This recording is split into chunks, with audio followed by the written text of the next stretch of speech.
everybody for being here. Welcome. I'm Shapiro. I'm the president of the Shaker Heights Democratic Club. For those of you who have never been to our meetings, we normally meet over in the community building, but right now City Hall has it completely taken over. We will be back there for our next set of meetings. And if you are interested and intrigued after tonight and you'd like to join us, just check our website at shakerdems.org. If you don't remember that, you can just Google search us, Shaker Heights Democratic Club or Shaker Dems, and you will find us. Traditionally or normally we meet on the first Wednesday of every even month. But we do schedule other meetings in and make changes as need be. Yes? Were you just saying hello? waving for a seat. All right.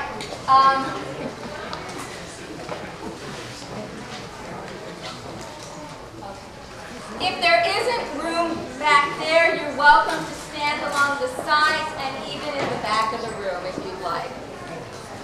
Again, we are making do with a really good second choice venue.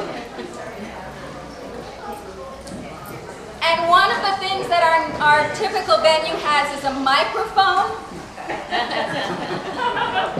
This one does not. So let us know if somebody's speaking too softly.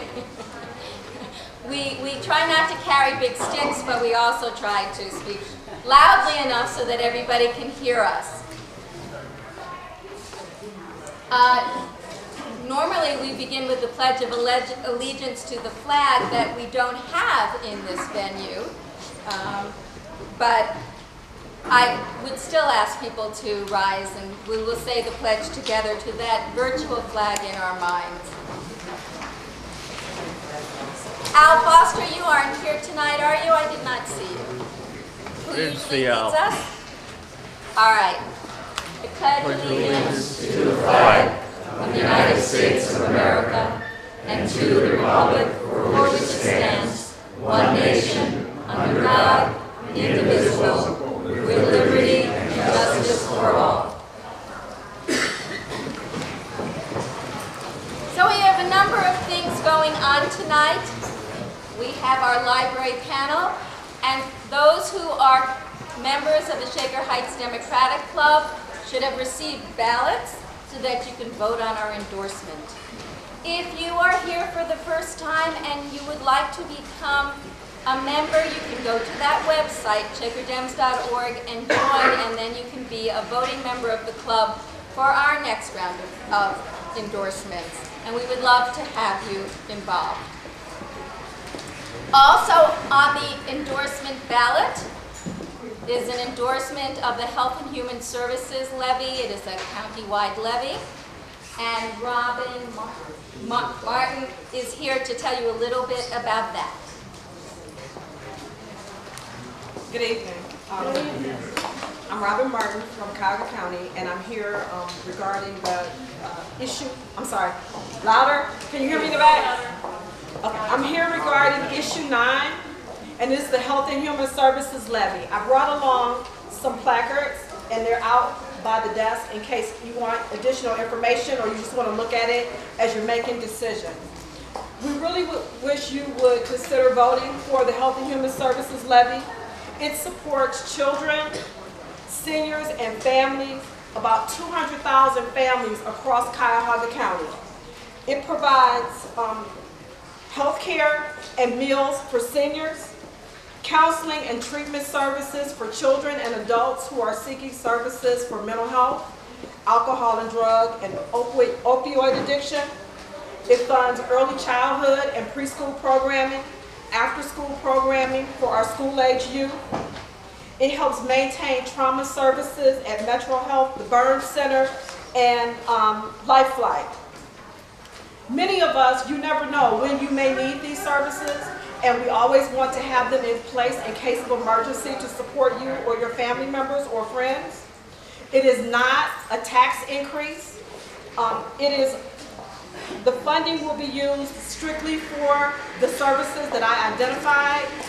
The funds are earmarked for that purpose, and we are really hoping that we will see you out on election day. I am a Shaker resident, and so I will be working in the community. You may see me out putting down signs or maybe even working the polls if I'm lucky enough to get this area. So I hope to see you out supporting the Health and Human Services levy on May 8th. And I hope that you'll endorse the levy tonight.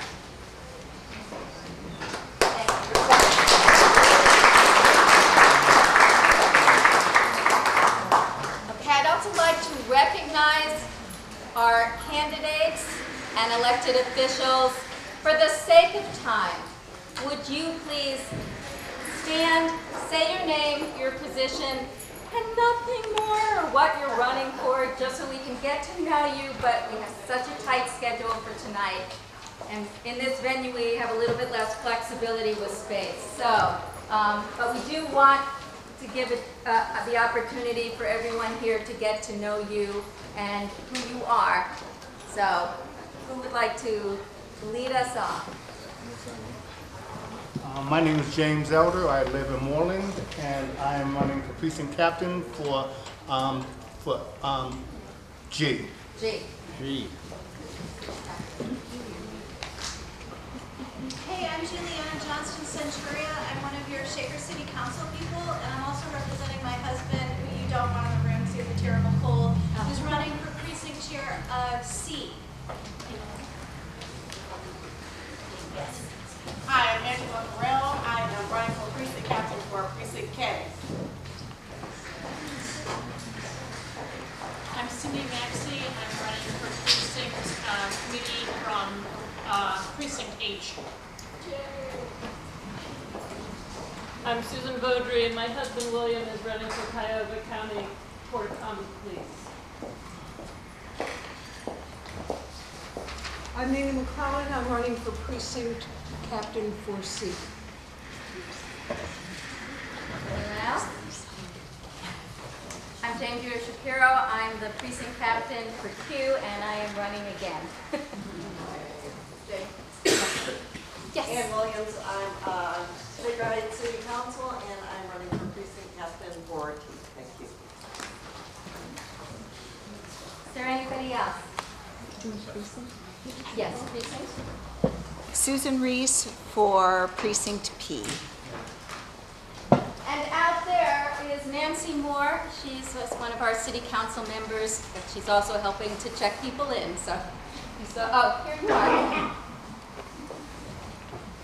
I just introduced her. Do we have anybody else out there? Is she running for precinct? I don't think so. I don't believe so. Lisa? Lisa Kramer, on Board of Education, not running for precinct. Is there anybody else to recognize? Perfect. All right. Just as to note, at the end of the library panel, we will be hearing from a candidate from Congressional District 7. Ken Harbaugh is running for Congress there. As many of us have sort of thought about what can we do to make changes in Congress, despite how gerrymandered the district lines are. One of the approaches is to try to help candidates who are in districts that are not as friendly or do not have folks who are Democrats clustered in those districts. So we have decided at the Shaker Heights Democratic Club to do an Adopt a District initiative. Betsy Rader is running for Congress in Congressional District 14, Ken Harbaugh in District 7. We are looking for people who are willing to help with those campaigns, phone banking, canvassing, house parties to build support for those candidates so that we can help make a difference outside of our congressional district. Marcia Fudge is our member of Congress. She doesn't have opposition, but we can make a difference in these other congressional districts. We will also be working in support of Senator Sherrod Brown's re-election campaign and the statewide candidates who will be running. So there are many, many ways for people to get involved and help to make a difference, both in November and for the May primary. The May primary is really important for a number of reasons. A, because it helps to, because it elects those people who will be our candidates for the November ballot. And there is an issue on the primary ballot. It is the redistricting issue. And if you don't know about it yet and you haven't been approached to sign the petitions in the past, please go to either the Fair Districts, Fair Elections website or our website, and you can read up more about it under the Action Resources. And you get a link to it on our homepage. We are also working to, thank you, Mickey. We are also working very hard to try to make sure that our residents know that it's really important to get out and vote in primaries. Primaries, people tend not to show up at the polls as much as they do in November. But there are a lot of really important things that happen at the polls, including the decision to vote on the Shaker Heights Library levy. So if you see these flyers out and about, it's about the Fair Districts redistricting proposal, which has the support right now of both the Ohio Democratic Party and the Ohio Republican Party. It was a nonpartisan drive that turned into a bipartisan effort to try to draw fairer lines. Okay, I would like now to introduce our panelists for the Library Forum. Amy Schweitzer has been the director of the Shaker Heights Public Library for almost 2 years now. She was previously the deputy director for 7 years. Prior to that, she spent over 13 years with Cleveland Heights University Heights Public Library. Chad Anderson is one of the co-chairs of the For Shaker Library campaign that is supporting issue 7 that'll be on your ballot, the Shaker Library levy. He was a member of the Shaker Library Board of Trustees for 9 years and the president of the library board for 3 years. He completed his term on the board in March of 2017. Alan Melamed is a 50-year Shaker resident, 12 years as a Shaker Heights City Council member. He is the president of Melamed Communications, and he's a member of the Shaker Heights Democratic Club. Linda Lalley is a 27-year resident, mother of a Shaker grad and a business consultant, or 2 Shaker grads, rather, and a business consultant. I don't want to discriminate against one of your children. That could really be a problem. She is the former president of the League of Women Voters of Ohio and a Shaker Heights and former chair of the 2010 and 2014 Shaker Schools Operating Issues. She currently serves on the City Council Finance Committee. So you can see we have a really esteemed panel here, well equipped to address the issue and your questions. I have explained to everybody they will have, each side will have 7 minutes to present the pro and con to the library levy, and they can distribute their minutes as they wish. So we are going to begin with Amy Switzer. And you can either take, and before we get started, I just want to introduce you our current state senator who is running again, and this is, well, introduce yourself. I'm State Senator Sandra Williams. I represent you guys in the 21st Senate District. I also appreciate the Shaker Heights Dems endorsing me 2 weeks ago, and I'll let you get on with the meeting. Thank you. I your support. Thank you. Okay. All right. I gotta get my stopwatch going here for you. And begin. So thank you. I appreciate. Can you all hear me? Am I loud enough? Okay. I appreciate the opportunity to speak with you tonight about Issue 7. And the point that I would like to make tonight when it comes to Issue 7 is that we are worth it. And I want to give you 4 reasons why we are worth it when it comes to Issue 7. First, we're worth it because of our team. Shaker residents have a great team working for them at Shaker Library. And what makes them great is that they specialize in Shaker, in being responsive to and anticipating the needs of Shaker residents. That's our business, and our team is very good at it. The second reason that we're worth it is because Shaker Library is a good investment. We are very careful with public tax dollars that fund Shaker Library. It has been 21 years, including 2 recessions, since the last time we asked for an increase in millage. Now we have to. We need to renovate our aging buildings and invest in becoming a 21st century library. The bones of both of our branches are good and strong, and if we renovate them, we can get another 50 years of use out of them, maintain our historic buildings, and avoid the cost of new construction. The third reason that we're worth it is our approach to our community. We live to serve the needs and interests of Shaker residents.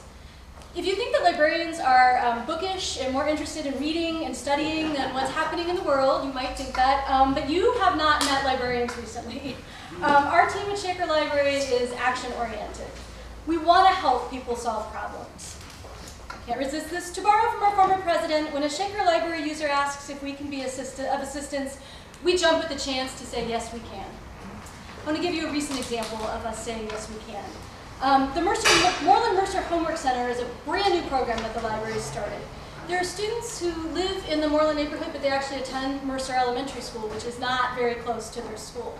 And the school was looking for a way to provide help, and for the students, homework help for the students who don't live near the school. And we connected with the schools to meet the need. The school provides teachers, and the library provides space so that these students can easily connect with homework help after school. And what I think is important about this is that our community librarians were actually out in the community looking for needs that we could help meet for Shaker residents.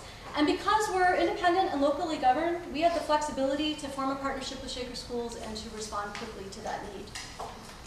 The fourth reason that we're worth it is that Shaker Library is a tool for accomplishing goals, particularly goals involving equity. Libraries in general fulfill many needs for people that they can't get met elsewhere. Shaker Library has shaped itself into a tool for equity in Shaker Heights by working to meet the unmet needs of the residents it serves. And for many people, particularly those who may be less affluent, we are an absolute necessity when it comes to accessing information, skills, expertise, services, and opportunities. Last week, the Shaker Heights League of Women Voters voted to endorse Issue 7, and they agreed that Issue 7 was worth it. They said that the proposed ballot measure is a sound investment with tangible benefit to our community.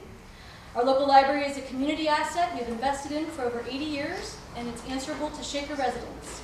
For the small millage increase this levy represents, Shaker Heights is getting a very high-quality return on its investment. It's my hope that you will agree that Shaker Library and Issue 7 are worth the investment, and I respectfully ask for your endorsement.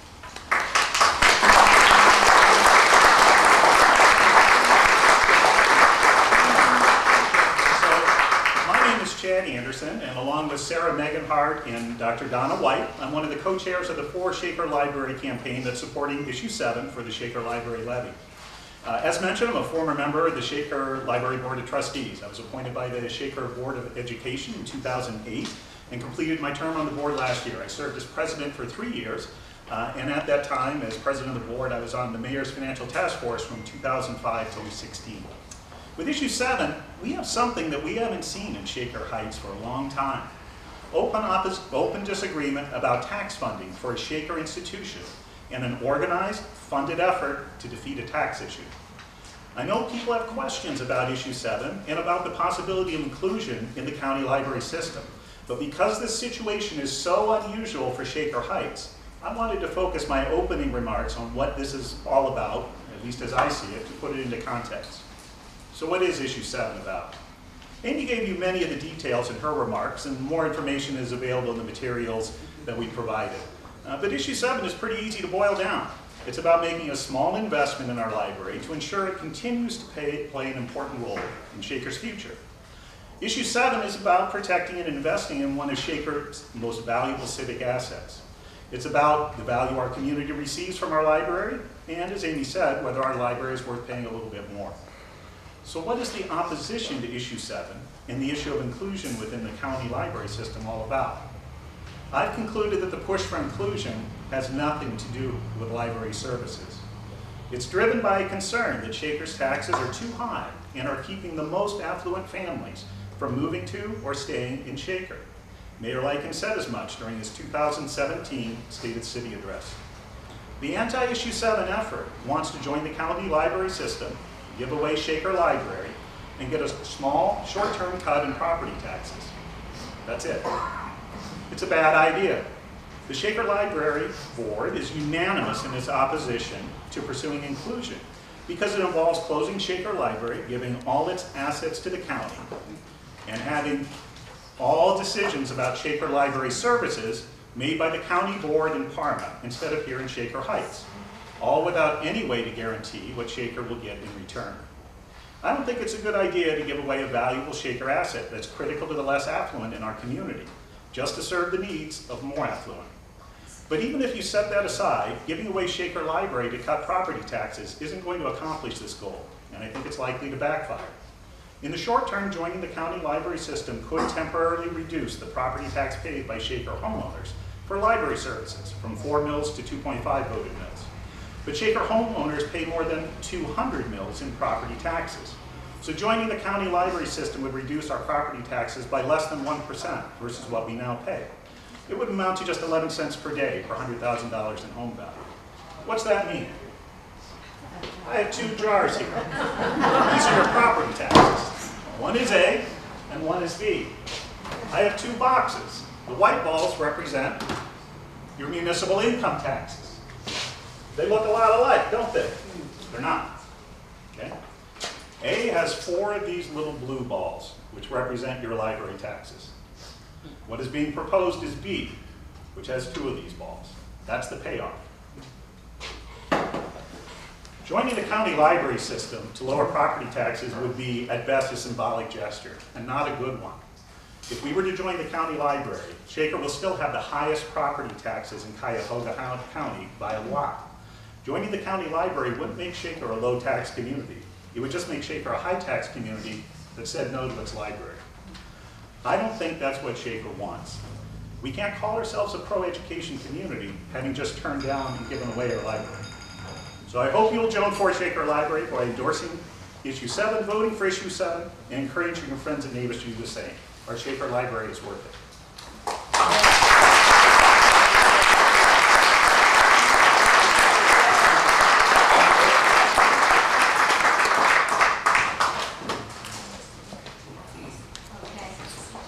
Now we'll hear from Melamed and then Lalley. Thank you. Good evening, everyone. Inside, outside, standing, sitting. Great crowd. Great to be here. My name is Melamed, and I'm here on behalf of the committee that opposes Issue 7. One thing that I think we have tonight is that we share a common goal. And that common goal is finding the best solution to provide outstanding library services for the citizens of the Shaker Library District for decades to come, and that's not 3.5 minutes. To ensure that we fully investigate all options available to us, we are advocating that we first stop by voting no on Issue 7 on May 8th, that we study all of the options, including a possible merger with the Cuyahoga County Public Library, and then decide the best course for the future of the library and our community. Those opposing this levy include Mayor Earl Lycan, former Mayor Judy Rawson, Council members Trey Roeder and Earl Williams, School Board member and past School Board President William Clausen, Mary Boyle, former County Commissioner, Lee Fisher, former Lieutenant Governor and Director of the Ohio Department of Development, Peggy Zone Fisher, CEO and President of the Diversity Center, Martin Kolb, who is the Chair of the Mayor's Financial Task Force and former member of the School Board, and Judy Stenta, another former school board member and longtime school and community activist, and Trent Meyerhofer, member of the Audit and Finance Committee of the Shaker Heights Schools, along with hundreds of residents across Shaker Heights and the school district, all of whom have shown their commitment to this community, not just about saving taxes for years. The fact that so many of these leaders, past and present, oppose Issue 7 speaks to the seriousness with which this discussion should be taken.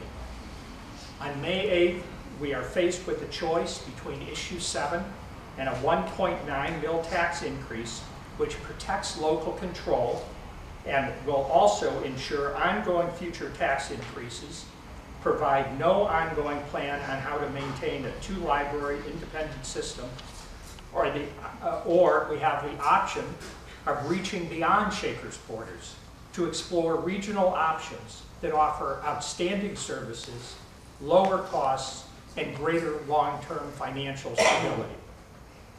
Change is always difficult, but for the past 50 years, Shaker has embraced change and come out on the other end as one of the most vibrant, successful communities in our area. Shaker's history of taking difficult challenges when others ran away has provided a path to maintaining itself as one of the most sought-after communities in Ohio. Shaker has been a beacon for communities in Northeast Ohio to demonstrate how it is possible to advance regional solutions while maintaining the fundamental integrity and character of the local community. Our request is very simple. As residents of Shaker Heights, we are entitled to have all viable options for the future of the Shaker Library presented to us so we can determine the best path forward and explore whether there is a lower cost, higher quality option with greater long-term financial stability. Once all the options are presented, we can decide whether it's better to be an independent local library and whether that's the better option than merging with the Cuyahoga County Public Library.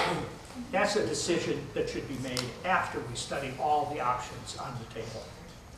Those endorsing a no vote on Issue 7 believe that Shaker cannot abandon its history of thoughtful, collaborative, comprehensive study before making critical decisions about our future. Protecting the status quo has never been the Shaker way. That's why we urge a vote against Issue 7 on May 8th. Thank you very much.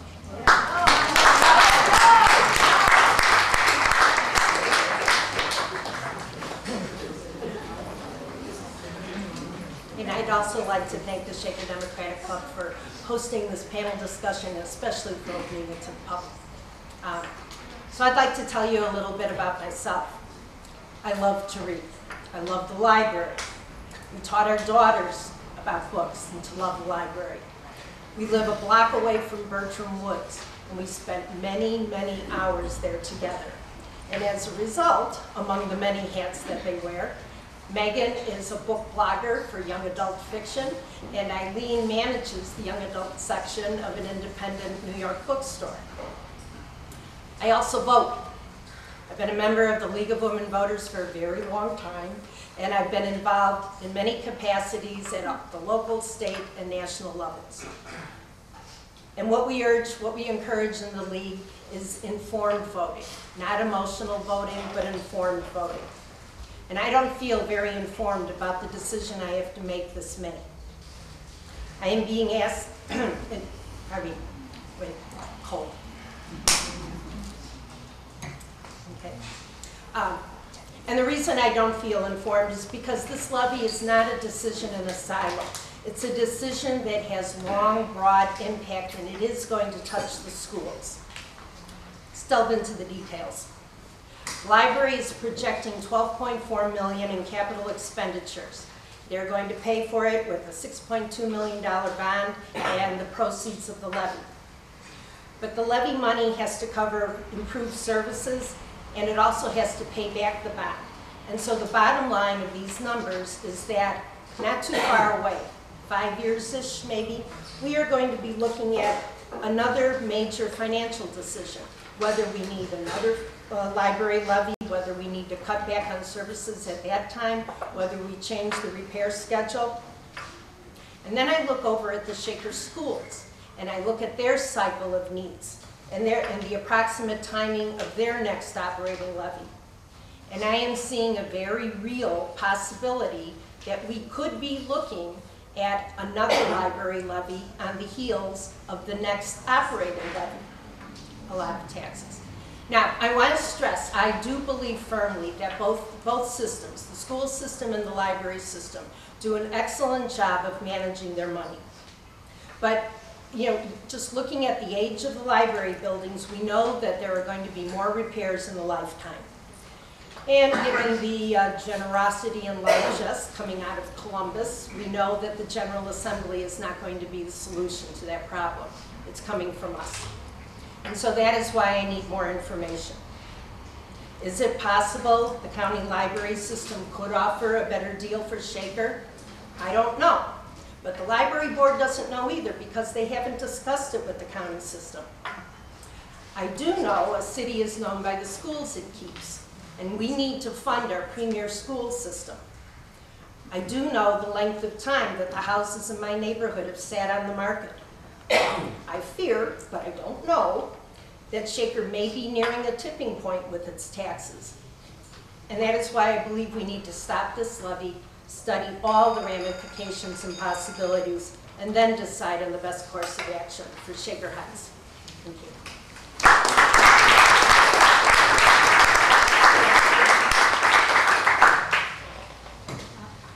So I'd like to, we will be taking questions from the audience. I want to start with a question that was solicited in advance of this meeting, and that is, and perhaps you could expand further, but what do you think will be the impact on the Shaker schools if we do or do not pass the levy? And if you could take each side, no more than 2 minutes to respond. Well, you know, I look at one of the most recent significant decisions that the school board had to make. They were looking at a bond levy to repair their school buildings.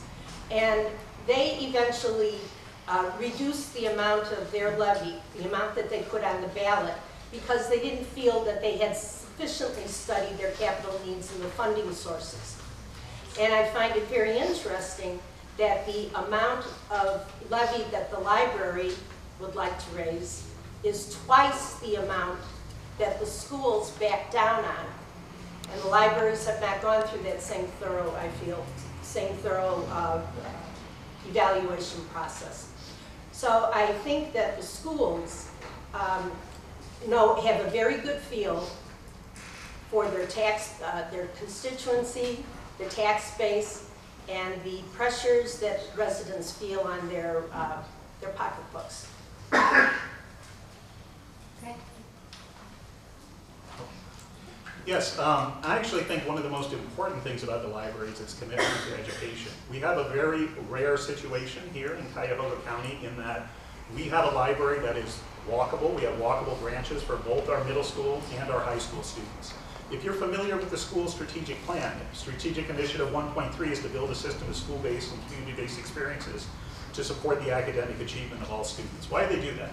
I think the biggest challenge that our community faces in attracting new residents isn't the taxes, which have always been there, but the fact that there's something new, which is this school report card, and it's not going to go away. We do have a problem with the opportunity gap. We do have a problem with equity, and the library is a major arm that can help this community improve on that. One of the most definitive studies on the achievement gap done was a 2001 study that looked at the Baltimore schools. And what it concluded is the schools do a reasonably good job of keeping students together while they're in school. It's when they're out of school that you start seeing the gap. That's why the library has so many programs and partnerships with the school to make sure that learning doesn't end when the bell rings. Amy, can you talk about that? Through the programs? Sure. Well, you heard me talk about the Mercer Moreland Homework Center, which is a new program that we offer. But we've partnered for a number of years. We've received MyCom grants that have helped us provide out-of-school time programming for youth. I think we've been getting them since like 2008. We have a wide variety of programs for our teens and our elementary school students. We've been focusing a lot on programming at the library with STEAM and STEM programming to support the school's curriculum, again, out of school time. But also just programs where there are productive, safe things for children to do when they're not in school, that it's a place that's open and free and safe for students to come to, whether they're being programmed or not, as well as a teen center that we have at the main library. And just in the teen center, to build on that, a lot of the play gets on the buildings, but some of this is an operating levy. One of the goals is to be able to move the teen center down to the first floor of the Moreland building of Main Library, so that the teen center will be open to students all hours the library is in operation, rather than just a few hours a day. Jane, if I can Yes. add You quickly. get a minute now. Okay, I don't think I'll need that long. You know, all of those programs, as we indicated, Shaker Library does a very good job. But what we do not know is what will happen if we explore the option of the Cuyahoga County Library. We don't know because we haven't asked, we haven't sat down and tried to see what could be done to get the information. There was simply an exchange of a couple of emails and a couple of telephone calls 3 years ago, and that was it. We've requested for over a year to ask that the Shaker Library sit down with the Cuyahoga County Library to discuss what the study that they would undertake would look like. Are there ways to get it done without a formal request for inclusion? And the bottom line is we've met with silence. So we don't know what we don't know. So we don't know what the county system offers and whether that's going to be better or not better. But that's what we need to know before we should have to decide. Boy, that was just about exactly 2 minutes. So I'm going to ask one more question, then I'm going to open up the questions to you. Please, please, please make your questions as succinct as possible so we can get in as many as possible in the time that we have tonight. So the next question is, how have other communities who have been integrated into the county system, library system, been impacted, benefited, negatively impacted, etc., by being integrated into the county system? Well, sorry, go ahead. Yeah, well, I'll let Chad. So I'll first start in that inclusion is a very rare process. Inclusion was a process designed by the state legislature back in the 1930s to ensure that if an independent library failed or if the community no longer wanted to support it, that those people would continue to get library services. It put an obligation on the county library system, irrespective of the debt, irrespective of the condition of the assets, that they would have to accept that and provide services. So it's only rarely been used. When we did some research with the OLC, this isn't perfect, that's a group in Columbus that looks at libraries. They couldn't find an example since 1960, at least in Cuyahoga County, as best as we understand. It last happened during the Roosevelt administration with Bay Village. It doesn't happen very often.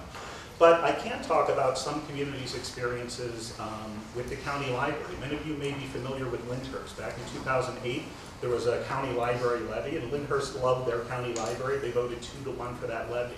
But they found out in 2012 it wasn't really their library. Right? The county decided that as part of their, and the county has to stretch a lot of branches, right? They serve 47 cities, but 21 of those cities don't even have a branch. Okay? They have to make decisions on the basis of the county. Now, what happened is the community organized, they said we're going to close the Telling Mansion Library, it's too expensive to operate. But there'll be another library in the next city that we're going to be putting up. There was a large community organization against that. There were 3 community meetings. I went to one hosted by Sonny Simon, where they voiced their displeasure about moving their library 1.5 miles from their high school when it was right next door. And actually, the Lyndhurst City Council passed 2 council resolutions trying to get the county library to change their decision. They were unsuccessful, and that library closed in 2015. So an important thing to remember is county library makes decisions for the benefit of the county. They do not make particular deals with communities. They treat everyone fairly. And that's how Lyndhurst got treated. Well, first of all, we don't know that inclusion needs to be the process. We don't know whether there are alternatives if somebody were to sit down with the Cuyahoga County Library and determine whether there's a collaborative way in which the two entities could get the answers to what would it look like. Now, there is an example, and that's actually East Cleveland, which took place in 2009, and it lasted for 30 months, and the county library, without a formal request for inclusion, conducted extensive studies, had Baldwin Wallace do probably $50,000 economic impact study. And all of that was done before the East Cleveland Library asked for inclusion. They then asked for inclusion, and because of internal politics going on in East Cleveland, the school board intervened and withdrew it, and the county library made no effort to enforce inclusion on them. Inclusion is not mandatory. The only mandatory item is if you put a merger on the ballot, which can be done on an initiative basis. And in that case, there is no negotiation, there is no discussion. The assets are simply, if the vote is favorable, are simply turned over to the county library. As for what the county library does, this county library happens to be noted for its efforts to address the needs of the communities in which it serves. That's why it is the #1 ranked library of its size in the country. And to suggest that we don't have an outstanding option, I'm not saying that Shaker is not an excellent option, but to suggest that the county library is not an outstanding option is simply not dealing with reality.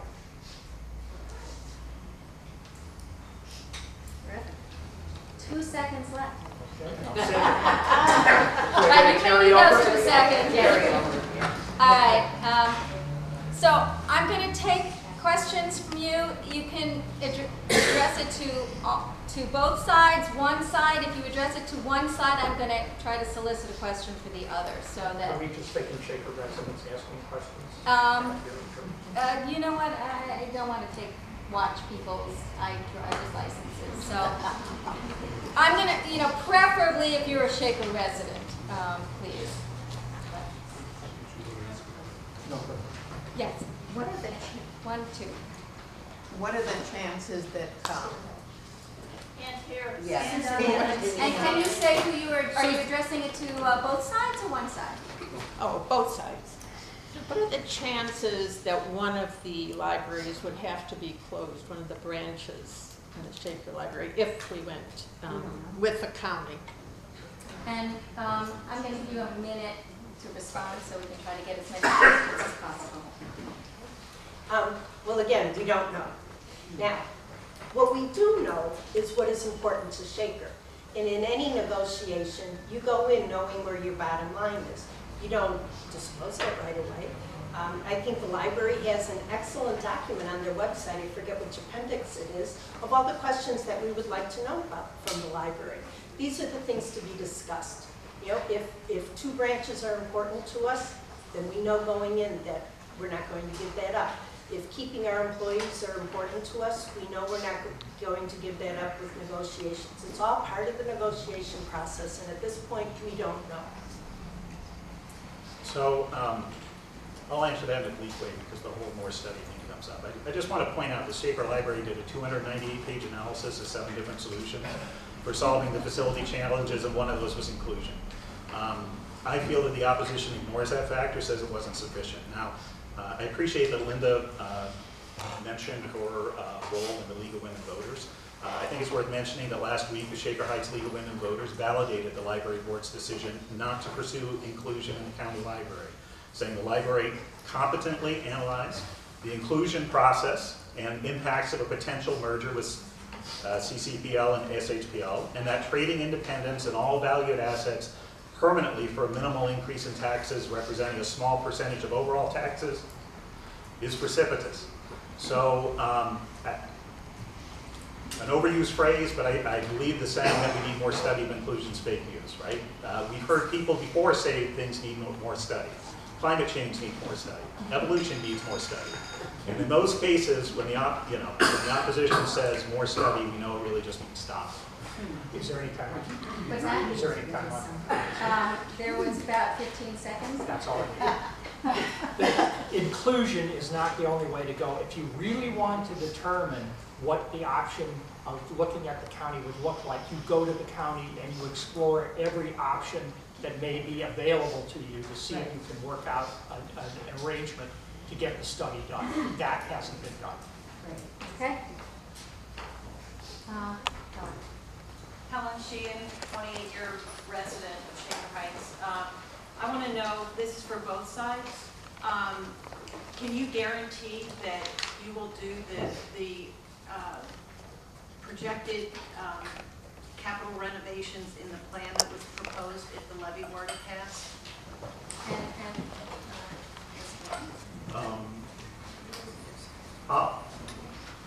Let me take that on, because I think there's actually a subtext of the question here, which is that there's been circulating in some circles that there's been an independent analysis just using the library's data that shows the library, can't get its capital done, can't get its outreach done. I just want to emphasize for people that don't know that there's really been a 6-year campaign against the Shaker Library, right, which started in the 2012 Mayor's Financial Task Force. So just to give you an example of what some of these projections are like, back in February 2013, Jeannie Shatton was the president of the Shaker Library Board. She went to City Council to talk about a strategic plan that had been done and that the library was thinking about doing some facility renovations. The mayor approached her and said that he had a financial consultant and he would be glad to loan this financial consultant to the library to look over some of the numbers on the building. Later, you'll find out what happened. It's like a whodunit here. Yeah. Buzzer.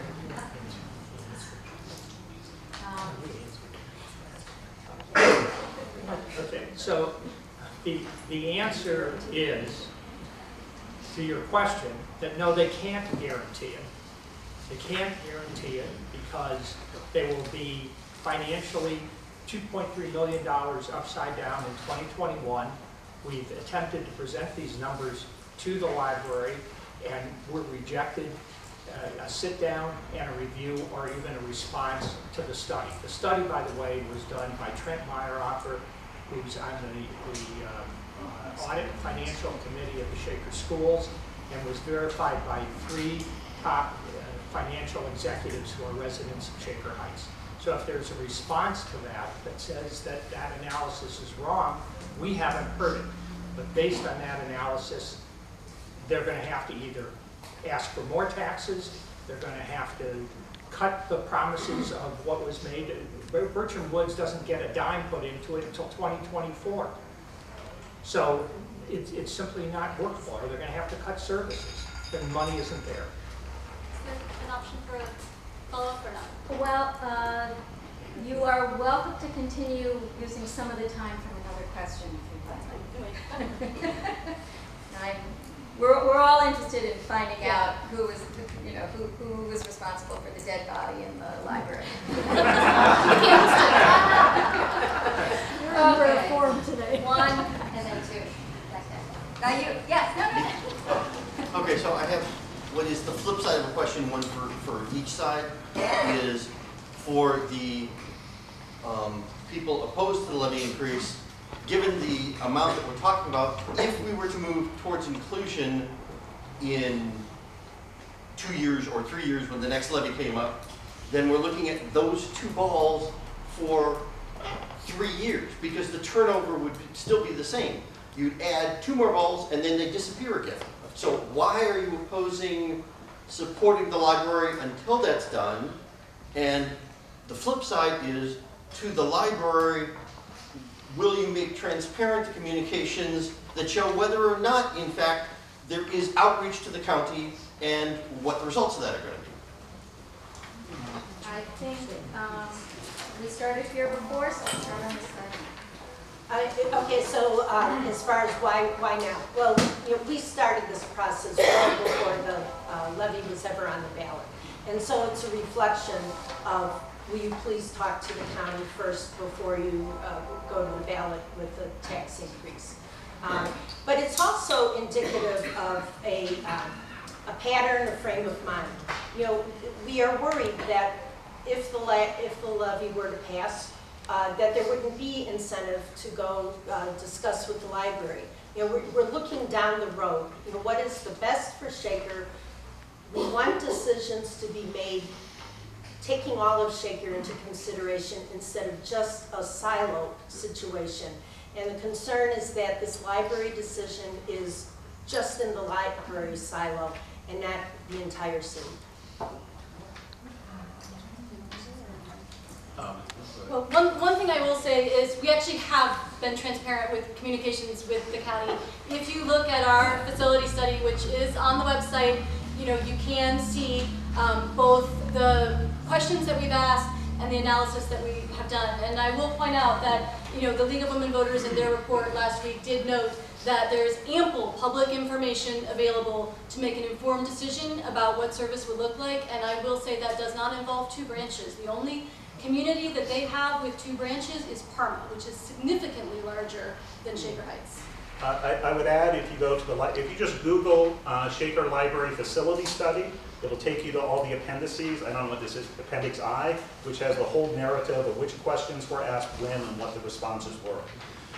So do you want to hear the end of the whodunit? Yes. All right, so here's the end of the whodunit.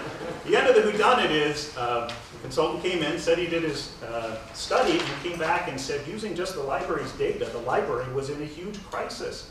In fact, the library, per his projection, just using the library's data, was going to lose $2.3 million over the next 5 years. This was, the mayor presented this to the financial task force and also briefed council on it, that there was a big problem at the library. So the prediction was $2.3 million in a cumulative operating deficit. Does anyone know what the real number turned out to be, 2013 to 2017? Really quickly, because you're out of time, but $500,000 we're all dying to hear the surplus. end of the story. So, you know, I put my side on the line. Say it again. It was a $500,000 surplus over those 5 years. So, on the basis of history, I'm going to go with the library's projection. Jane, can I just, since they got a little extra Yes, there. since you got extra. That, Take your that's extra a 10 nice, seconds. that's a nice deflection, but the reality is the study that we have done, that the library has simply not responded to the study, has not been willing to sit down so we could walk through it and have a discussion about it. So again, we don't know. They might be right, but boy, they certainly are not willing to sit down and talk about it. Okay. Yes, So I've been a resident of Shaker Heights for 48 years. Raised a kid, went to the schools, used the library, etc. And as a tag on to yours question, I have not been convinced, and I've never voted against a tax increase, never, ever. You have not convinced me that by not voting for this increase, we're not going to be able to still do the studying that you're talking about we need to do. Because I intend to vote for it at this point. I would respond to you by saying that what's the incentive for the Shaker libraries to then go and talk to the county? They haven't done it before. They're telling you that they did everything they needed to do. And if the community votes yes on this levy, they have no incentive to do anything but to go about their business the way they're talking about. And if they need a new levy in a few years, which they've acknowledged at some point they're going to need, then they're going to come back and ask for another levy. You have to create the incentive. The incentive is that the community is saying, no, this isn't the way to do it. Then that's the way you respond. The other piece here is that you know, I'm running up against my clock is telling me that it is, so I'll just stop there, and then if I need to finish 3 my seconds. library. Actually, you have 4 seconds. Oh, Right okay. on ahead.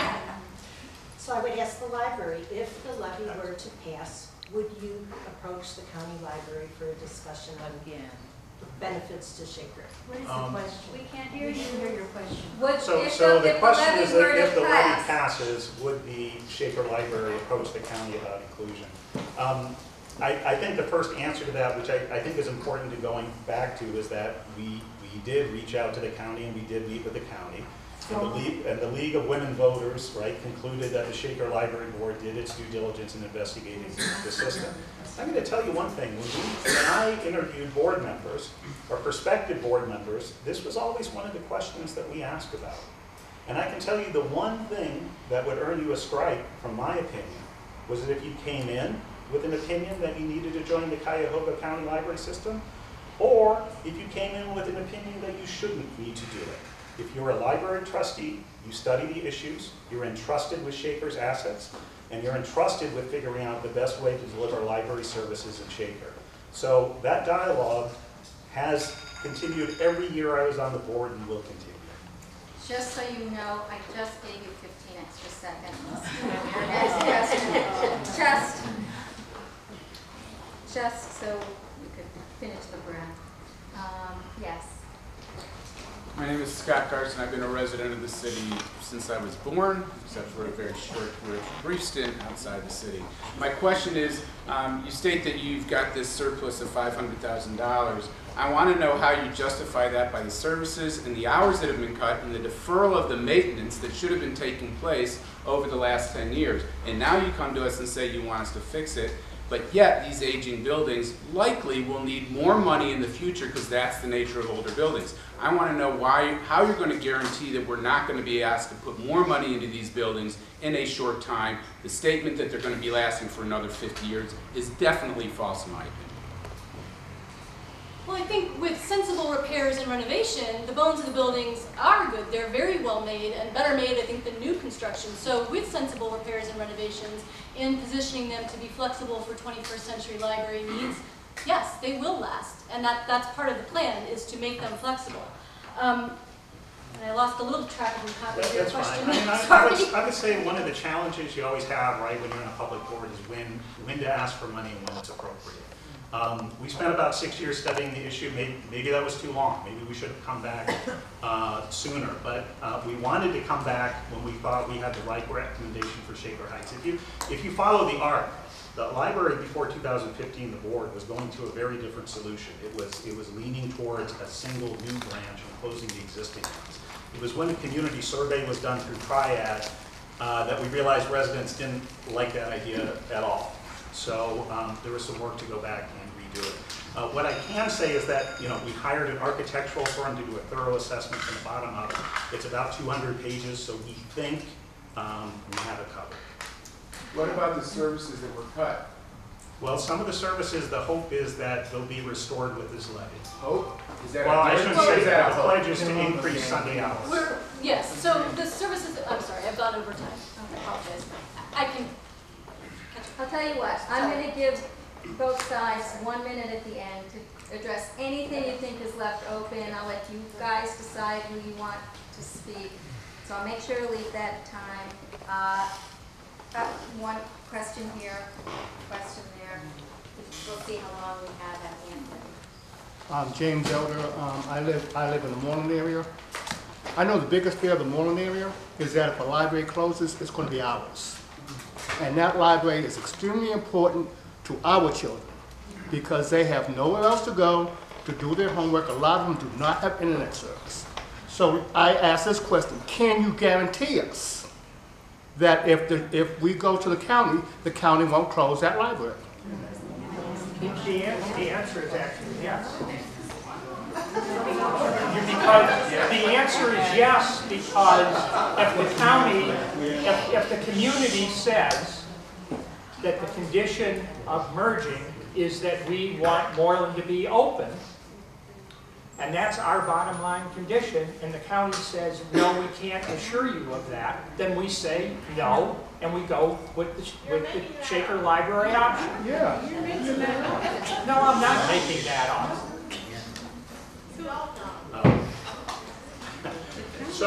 The one thing I would like to, one of the things I would like to know that in my service on the library board, one of the things that came up consistently was the importance of the Moreland Library, the main location to that neighborhood. I recognize that it serves as a community hub. I'll give you a little point of fact. In 2015, that library did half the computer center hours as all 27 branches of the county system. And that's because this library is very focused on the needs of this community. I can assure you that on the board, they recognize the importance of the Moreland building. They recognize the importance that it holds to the community. They recognize the importance that it holds to our high school students, so everyone. right, has a chance to succeed. And if you vote for this levy, I can tell you that that building will get the bulk of the repairs so it can continue to be operated as a library for the foreseeable future.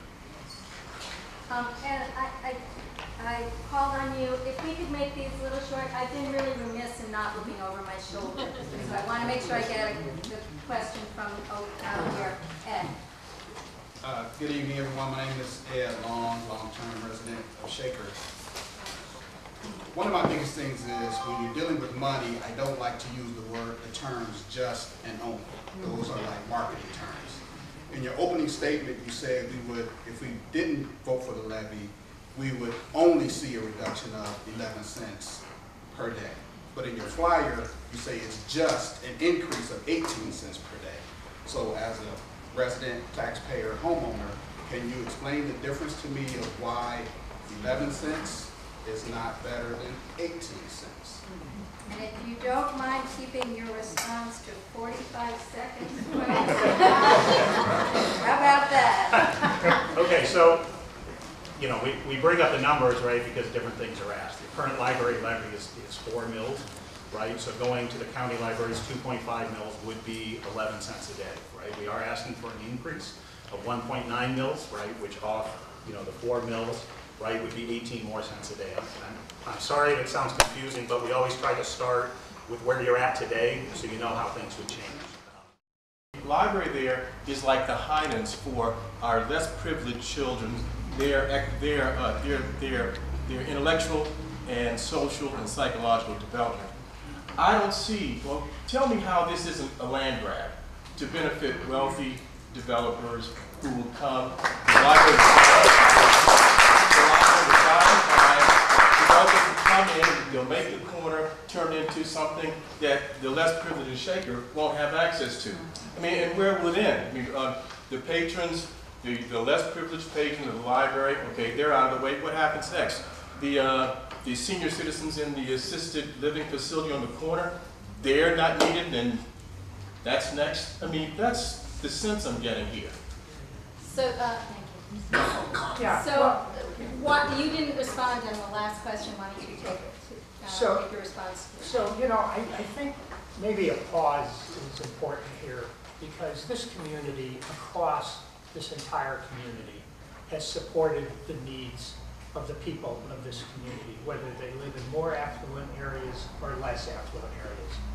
When we passed an income tax increase that benefited everybody in this community, brought needed funds for city services and to protect the long-term financial stability of this community for everyone, that was supported across this community, north, south, east, and west. This is a community that looks out for the entire community and always has. And when you look at the list of supporters that we read off, these are people who have demonstrated a lifetime of commitment and support to this community, the entire community. I don't see that changing in Shaker because that is not Shaker. Do we get a chance to talk about the question? Okay. All right. I guess I would emphasize again, with local control, right, comes the chance to have your voice heard. Okay. Every one of the members of the Shaker Library Board of Trustees is a Shaker resident. And while it's an unelected position, we all have to live here. And we all know that we will need to face the voters every time we ask for money. So under the county situation, it is run by the county board in Parma, who doesn't necessarily make decisions for something that calls itself a community or a municipality. They have to make decisions and be fair as best they can across the entire county system. As long as you have an independent library, your vote will matter and your opinion will matter. All right, I'm going to ask each side, first of all, to stay while we're collecting ballots so that Debbie Herman can come up and ask you for questions. I want to make a statement. Okay. Can you make it in 15 seconds, Debbie? Maybe 20. Maybe 20. Okay. My name is Deborah Levine Herman. I've lived in Shaker 78 years, graduated from Shaker in 1958. My immigrant grandparents taught me never to be a taker. You always have to give back.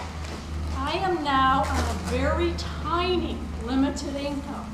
It's my time to give back, and that's what I'm going to do. I will be voting for this important levy.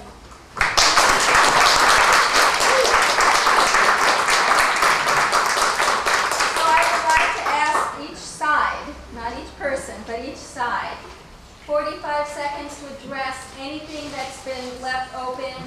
Please also have your ballots ready so that when we conclude that, we can get the ballots connected and move on to the next, collected, and move on to the next portion of our program. Well, first of all, Go ahead. I want to thank everybody for being here. This is such a Shaker way. When you look at the size of this crowd, and people coming out for this, it's really a testament to this community and to the commitment that we all have in it. The suggestion that seems to be made by the proponents of the levy is that we are making a choice in May about the county versus the Shaker Library. We are not. The choice is about whether or not we want more information. And all of the issues that get raised about the county and what it will do or not do can't get answered until we sit down with them and try to get the information. The effort simply has not been made. We owe it to ourselves, we owe it to the future of this library, we owe it to our children and grandchildren to find out the information. The Shaker Library right now is running with a surplus. If they simply don't make changes, in 6 months or a year we'll have those answers. And then we'll be able to make a choice. The library board will ultimately make that choice. And if they still feel that that the county is not the better option, then that's what we're going to have to deal with. So anyway, thank you. Thank you again.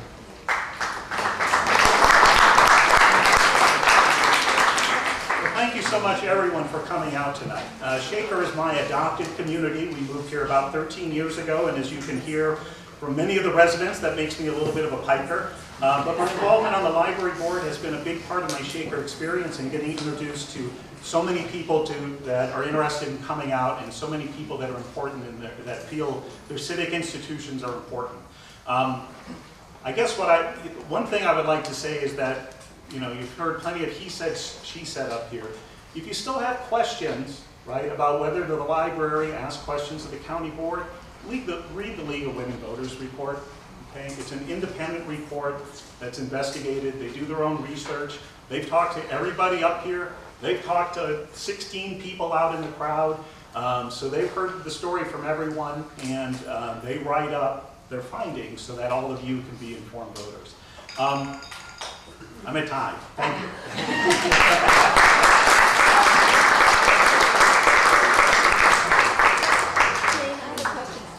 Is anybody talking about the health and human services? Yes, we did already. Oh, okay. I So I want to ask people if you don't mind staying so that we don't have a lot of chaos before the end of our meeting, because we have one more item on our program.